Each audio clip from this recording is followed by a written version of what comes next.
Okay, good morning all. My name is Jane Gilbert, Chief Heat Officer for Miami-Dade County. Welcome, and I'm so glad you've joined us today for the sixth of 6 public workshops for the Resilient 305 Climate and Heat Health Task Force. Today's workshop is going to be focused on our urban heat islands and mitigating them through cooler streets and tree canopy and other landscaping and vegetation. It's going to be a very full agenda, so I'm going to get through it. We're going to start with just an overview presentation, both on what the increasing risks are associated with extreme heat, and particularly as it relates to our urban development patterns and urban heat islands, what some of the things the county has done to preserve and enhance its tree canopy, some opportunities that we see, and some good case studies from other areas. Then we're going to have breakout into 4 breakout groups where we're going to gather information from all of you. The goal here today, our ultimate goal, is to create a very executable 3-year plan to address the increasing risks of extreme heat, both through managing heat and, in the case of today's agenda, through mitigating our urban heat. So your input today, and this is going to be really involved, and I mentioned earlier, I am representing Miami-Dade County, but this is a Resilient 305 effort hosted by the Miami Foundation. So all our partners, municipalities, universities, community-based organizations, the private sector, individuals, faith-based organizations, all of them are critical to our success in meeting today's goals. And then after the breakout, we'll just come back briefly so each of the facilitators can share some highlights from their discussions. All of these workshop PowerPoints and recordings are then posted on the Miami Foundation Extreme Heat website. So don't worry, you will have access to this PowerPoint going forward and a recording of my presentation now. So with that, we'll go straight into the agenda. I mentioned that, so this is going to be a review for many people who participated in previous meetings, but we always have new people. So I want to make sure we're all on the same page here. Heat is the leading weather-related killer in the United States and actually globally, more than floods, hurricanes, forest fires. Some people say more than any of those combined worldwide, depending on the data that you use. So high heat and humidity, which we know well here in Miami, can lead to minor illnesses like heat cramps and then more severe as you get into heat exhaustion and certainly heat stroke, which can lead to deaths. Most of these heat-related illnesses and deaths are preventable, particularly through better management techniques and also hopefully through our mitigating urban heat islands. And our highest risk groups have a disproportionate share of those health impacts. Outdoor workers are, some are up to 35 times more likely to have a heat-related illness. Young children and pregnant women and older adults, people on certain medications, people with pre-existing heart and lung conditions, diabetes, can also be more sensitive to heat, have a harder time regulating heat. People with limited and no air conditioning, certainly if we forget to leave a pet or a young child or older or disabled adult in a car, that can be extremely dangerous here. So our marginalized communities, our lower income communities, can be the most exposed here locally and in many other areas. we're getting increased heat both to climate change and to our urban development patterns. Since 1985, we've had an average increase of 2.2 degrees Fahrenheit here in Miami.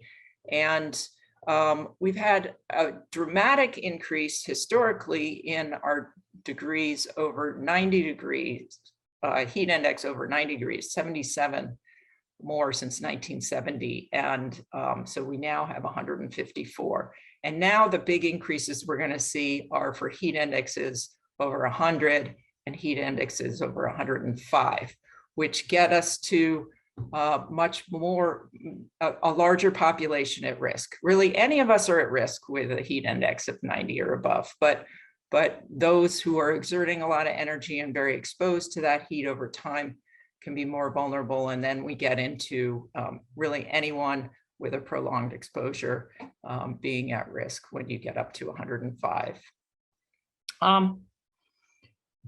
And the heat is distributed unevenly in our county as a result of our urban development patterns. Urban heat islands are created because with more impervious pavements and stormwater systems where we're conveying water away, we don't have the natural cooling that happens from the evaporation from them. We don't have the cooling from landscape, from vegetation and tree canopy of the evapotranspiration from that. We have sometimes less reflective pavements and building materials, and we have waste heat coming from our building air conditioning systems and waste heat from internal combustion car engines and any other gas machine engine. So our cities can have land surface temperatures up to 17 degrees Fahrenheit hotter in some areas than rural areas. And overall, our ambient air temperatures are close to 2 degrees Fahrenheit hotter than the rural areas. And it's very aligned, our surface temperatures, with, not completely, but with where we have higher land surface temperatures or heat islands where we have less urban tree canopy. So here is a map on the left of median household income, with the darker blue areas being those with higher income and the white with the lowest income. And on the right is our urban tree canopy map by census tract, and the darkest green are the highest tree canopy, over 40% tree canopy, with the white being less than 10% tree canopy. So we have very uneven, and you can see how it is definitely impacting our lower income populations much more than the higher income areas. Our extreme heat risks are compounded in the event of a hurricane. Hurricane season does fall in our hottest months of the year, and if we had an extended and widespread power outage without access to air conditioning, that could result in some serious risks for our population. That is also mitigatable through different infrastructure investments.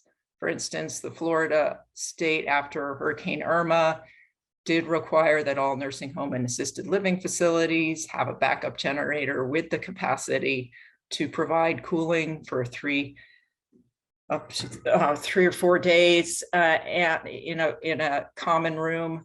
We could really encourage other multifamily housing to do the same, work on our evacuation shelters and cooling centers to also have that capacity.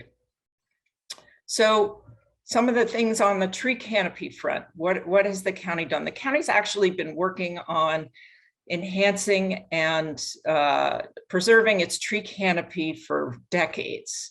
It's had a goal of 30%, which is the typical average goal for an urban area, in its comprehensive development plan. It's now also in the newly released climate action strategy and in the street tree master plan.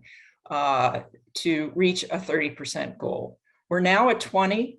And while we did have some great progress in increasing the tree canopy for some years, it has remained flat since the last tree canopy assessment in 2016.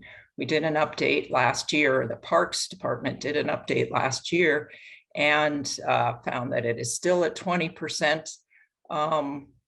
We did have Hurricane Irma and a huge amount of tree loss. We've had a huge amount of development. So actually, a lot of the programs that have been in place have really helped us maintain that tree canopy.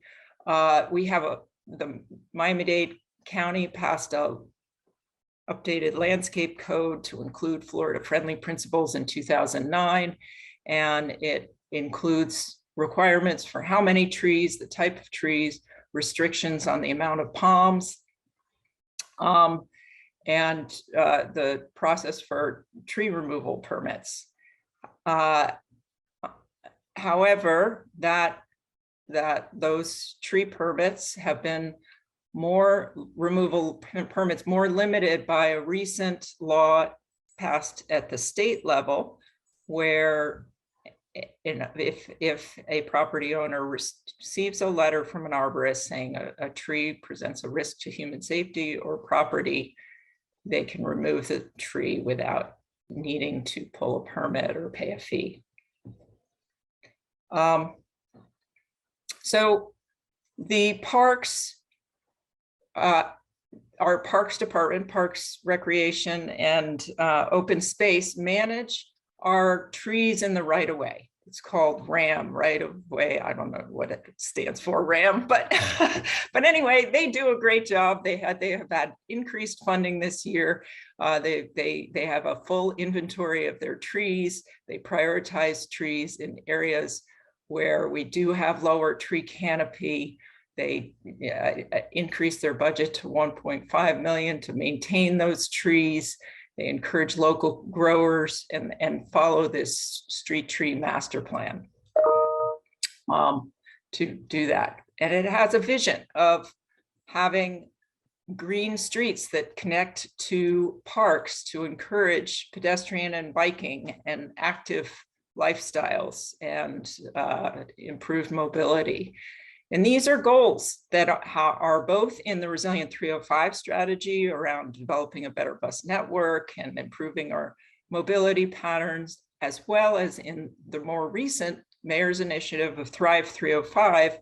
And this came out of surveys and interviews and focus groups with residents to improve our streets and bus stops for bicycle and pedestrian safety. And we have clear guidelines of how trees, we want to have the right tree in the right place, because it's very critical. We all love trees and we want trees, and trees provide huge benefits even beyond protecting us from extreme heat. They are also help manage the increasing stormwater risks that we have with climate change and compromises from sea level rise. They sequester carbon, they provide habitat, they preserve cultural and quality of life in a neighborhood, enhance property values.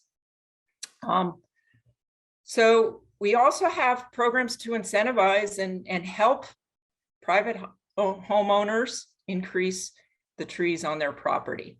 The Adopt a Tree program has been around since 2000 and has given away over 200,000, like 217,000 trees since that time. And we've documented where all those trees have gone, which properties. We have a very strong sense of retention. Over 80% of them are still around, at least a year after they've been planted. And we have some upcoming Adopt a Tree events throughout the county. In the north part, in Miami-Dade North Campus, FIU Main Campus, and then the South Dade Cultural Arts Center. That is managed by our Department of Environmental Resource Management, DERM, also called DERM. And they also do plantings on various public and institutional lands, including they've done it on individual school sites, over 2,000 trees on school sites since 2017. Durham also manages the Environmental Endangered Lands Program, which has acquired over 27,000 acres of natural forests. And many people think these are in very rural areas, and some of them are, but some of them are in our highest need tree canopy areas. And so the preservation of those can do a lot to contribute towards our urban tree canopy. Another initiative to promote tree canopy is through our parks, the Million Trees Miami program, which has sought out corporate sponsorships and foundation grants to enhance our tree canopy in our parks, in our right-of-ways. And with some corporate sponsorships, they also do tree giveaways and garden plant giveaways. In the last year, they received significant funding through the Tree Trust Fund for the county, and now have, through a commission vote, a dedicated source of funding through the Tree Trust Fund. As I mentioned, it's administered by the Neat Streets Miami-Dade program. It's a Miami-Dade County board chaired by the Commissioner Eileen Higgins and hosted by Miami-Dade County Parks. We have some other great public-private partnerships to advance our linear parks, such as the Underline, which has been moving forward, and Ludlam Trail, which has just received some state and county funding to move forward. We have other collaborations with our university partners, Citizen Science Initiative. We need to better understand not the differences in ambient air temperature. We have good land surface temperature data, but it is not hyper local. It doesn't really help us understand what kinds of street designs, building orientation, building materials, tree canopies provide for a cooler neighborhood. And so this can really help us understand better what kinds of designs will get us to a cooler neighborhood. And it serves to also engage and educate our residents about urban heat island. So what are some opportunities related to trees? Certainly, as I mentioned, we want to improve our data and analysis of urban heat islands, count trees.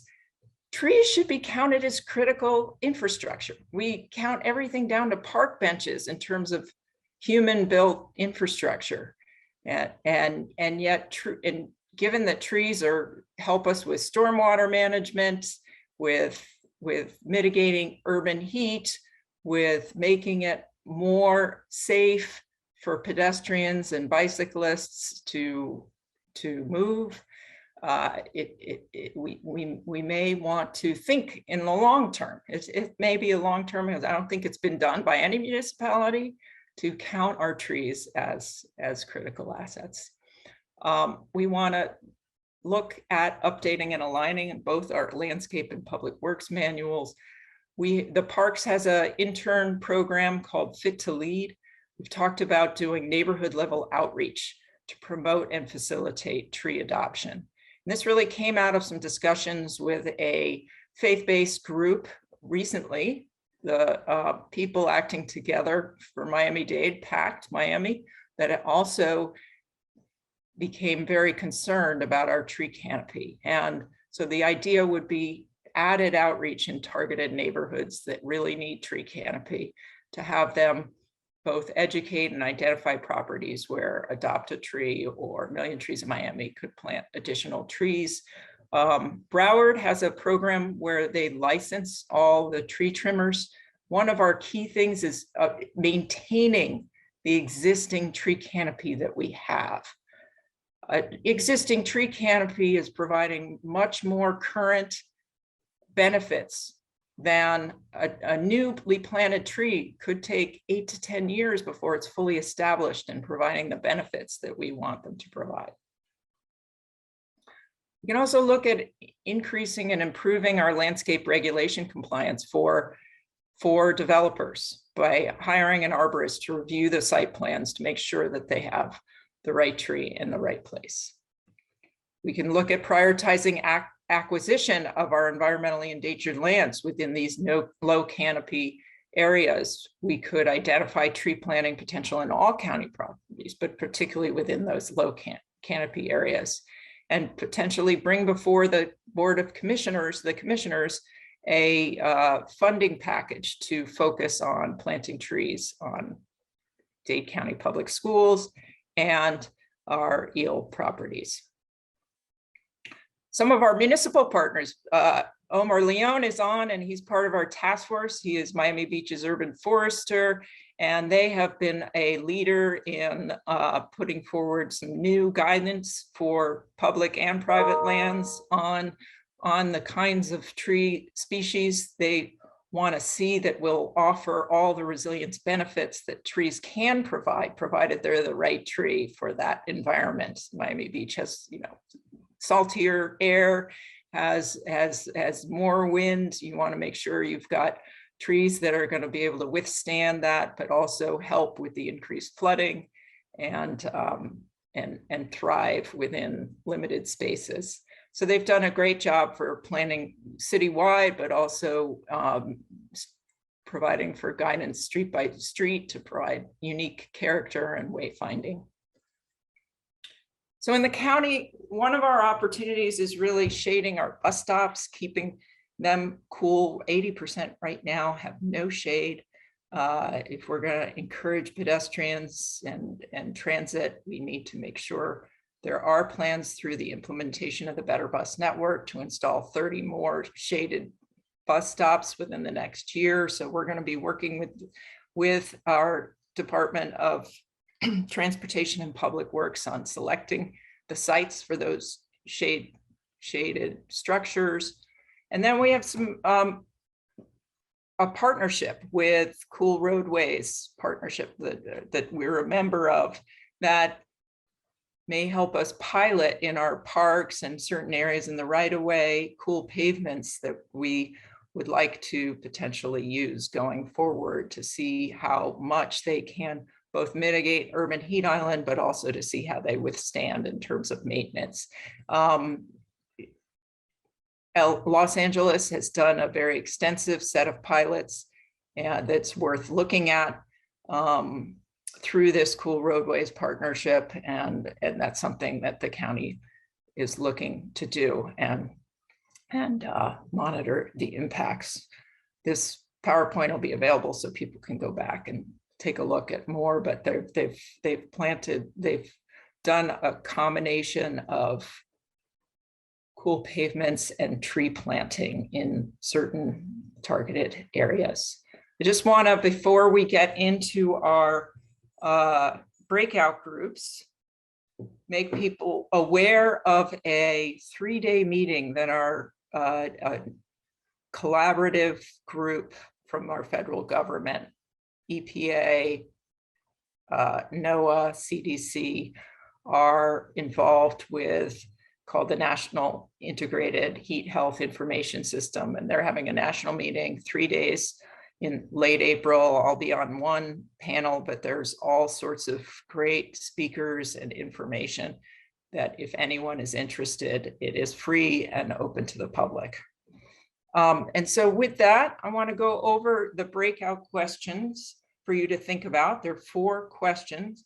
You'll have the chance to briefly introduce yourself and then answer the first question, and then you can go on. The first one is, how could the county and its partners, remember this is Resilient 305, and the county only owns county land, so we need to work through our municipal partners, our other government partners, private sector, nonprofit center.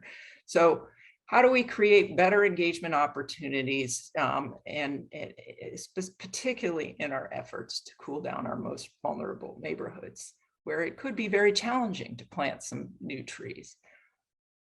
What other policies and actions could the county and its partners take on to enhance and maintain our tree canopy? And what are other municipalities and NGO partners that we haven't mentioned yet doing here locally? It'd be great to learn more that we may not be aware of. And who else needs to be involved? Who else needs to be at this table in order for us to be successful in meeting our goals to address tree canopy, cooler pavements, cooler streets, particularly in those areas of highest need. So with that, I'm going to ask Chelsea to break us out. We should have full groups. You have about, I think 50, we have till 11, almost, yeah, 50 minutes to discuss in your breakout groups. Thank you, Chelsea. No problem. So I'm going to open up the rooms now, and it'll just take me a second to get everyone assigned.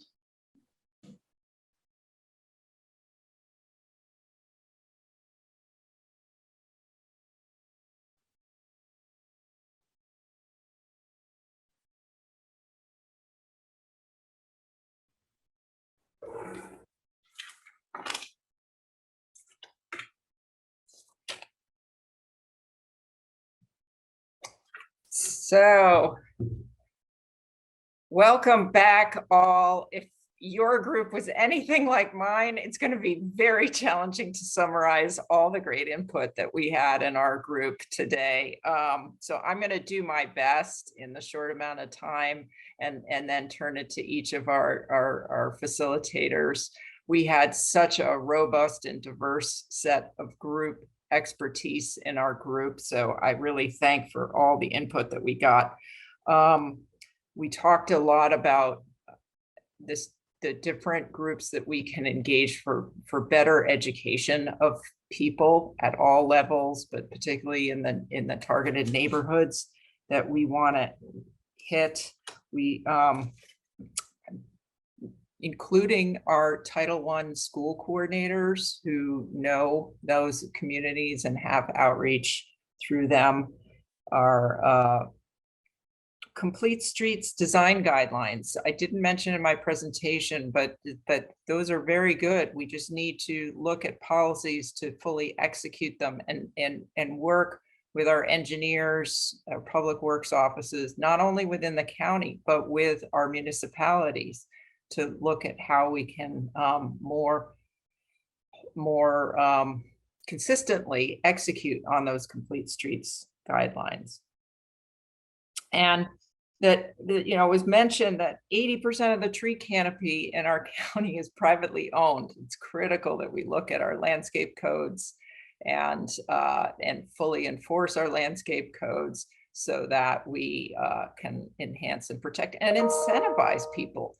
And people talked a lot about, if trees are critical infrastructure, shouldn't we be incentivizing and providing support to property owners to effectively trim and maintain their trees and help them maintain that tree canopy. There were some questions about city and county coordination on these efforts, talking about doing pop-ups and for education and outreach on these efforts, that the costs for property owners, developers to remove trees are too low. And how can we look at, you know, even though we do have the state laws that make it difficult, make it harder for them to remove trees, and have maybe some work with the ISA on regulating the arborists more to see if we can make it less likely they would send a letter when it's not really presenting a hazard or full safety to property owners.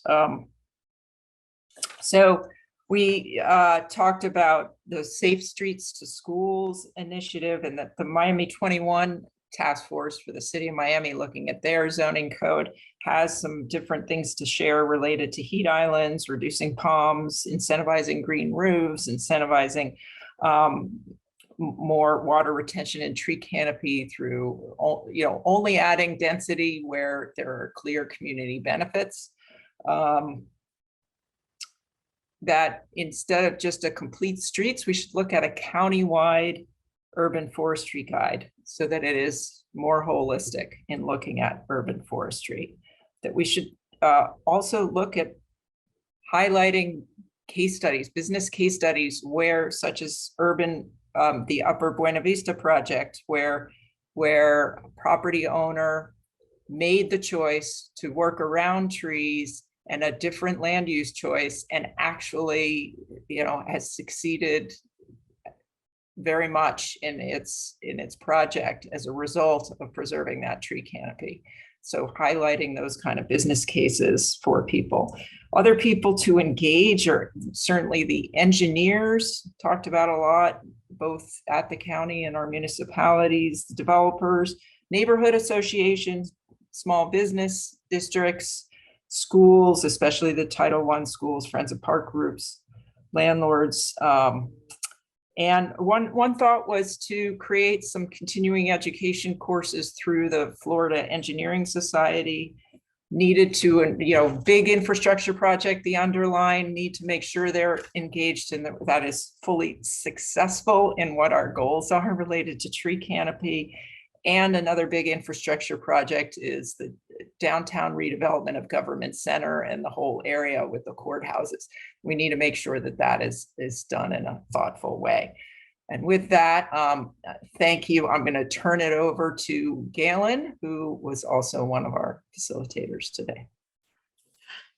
Thanks. I think one of the key things from our group that I'm taking away is that we need to listen to the community and let them choose their trees, right? And work with them to plant the trees together, It's a great point. It's it. There's a lot of ideas, a lot of really great ideas. I'm sure Brenda got them all down and we'll share them in the notes. But yeah. I think that's what we're hearing over and over again. And there are some rule changes that need to happen, but and for everyone, the comprehensive notes will be posted on the website, so everybody can see what the other groups talked about. But we had a robust conversation, and I think that is my key takeaway today. That's excellent. Thank you. I guess one other thing is that the procurement process is one place where we could also connect and help with the farm community. So we're going to work on connecting those dots. Great. Sandra. Hi, we had so many great ideas in our group, not only in the conversation, but in the chat. It was actually hard to keep up with all the ideas that were coming in. It was amazing. But one idea that I really loved was creating a neighborhood to neighborhood sister neighborhoods or sister blocks program where one block or one street would plant trees and then have an event to do that with their sister block in another city or another area of the county, and then would donate trees to their sister city or block and then have an event on that block as well. So not only are we planting more trees, but we're also creating connections throughout our community. So I loved that idea. We also talked, we had some really great ideas in the chat about really prioritizing native plantings and trees that will require less maintenance, and also talked about development impact fees and different ways to structure those to create revenue streams for more green infrastructure. Great. Thank you, Sandra. And Nicole. Okay, as well, we had a very diverse and engaged group, a lot of wonderful ideas. Several I've already heard. Let me just add some of the things I haven't heard that our folks talked about, taking advantage of existing events and making sure that county staff are there and really educating people about the resources that are available. A lot of folks just don't know. As far as other actions, folks said parking lots are a great opportunity because they're everywhere. They're hot. Why don't we cover them with solar panels? It's good for energy, provides shade. There's a great example in Stockholm, apparently, about a storm drain system that provides direct water more directly to the tree roots, pervious concrete, looking at these alternative surfaces that provide not only to be cooler, but also for more drainage. Folks would like developers to be held more accountable. We heard that in some of the other comments, and making sure that maybe there's more incentives for them as well to keep trees, to plant trees. Myra Ed mentioned not only cooling centers, but during COVID, that was a concern. And so maybe some cooling corridors and some more outdoor areas, that would be a good opportunity. As far as stakeholders that need to be involved, landlords for renters really should be engaged as part of this. And then also some folks, and I think this is what Galen spoke to, engaging the community, because some folks really don't want trees, or they have concerns about trees.